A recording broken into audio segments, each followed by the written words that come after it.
Hi అండి. మరొక ముఖ్యమైన విషయం ఇప్పుడు చూద్దాం. మనకి కొన్ని కొన్ని విషయాలు చాలా చిన్నవిగానే అనిపిస్తాయి. కానీ వాటి ప్రభావం చాలా పెద్దదిగా ఉంటుంది. ఇలాంటి విషయాలే పిల్లల బిహేవియర్‌ని, వాళ్ళ యాక్షన్స్‌ని నిర్ణయిస్తాయి.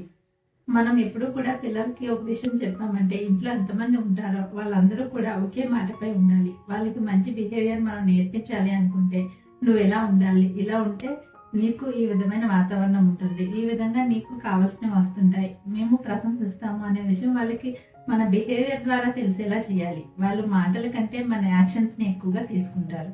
ఫీలింగ్స్ ద్వారా వాళ్ళు ఎక్కువగా ట్రైన్ అవుతూ ఉంటారు. కాబట్టి వాళ్ళు హ్యాపీగా ఫీల్ అయ్యే విధంగా మనం వాళ్ళకి రివార్డ్ ఇస్తూ వాళ్ళని ట్రైన్ చేయాలి. కాబట్టి ముఖ్యంగా తెలుసుకోవాల్సిన విషయం ఏంటంటే ఇంట్లో ఉన్న సభ్యులందరూ కూడా ఒకే మాటపై ఉండటం, ఒకే విషయాన్ని వాళ్ళకి చెప్పడం చేస్తూ ఉండాలి. ఇలాంటి మరిన్ని టిప్స్ కోసం నా ఛానల్లో ఫాలో అవ్వండి. పర్సనల్‌గా డీఎం చేయండి.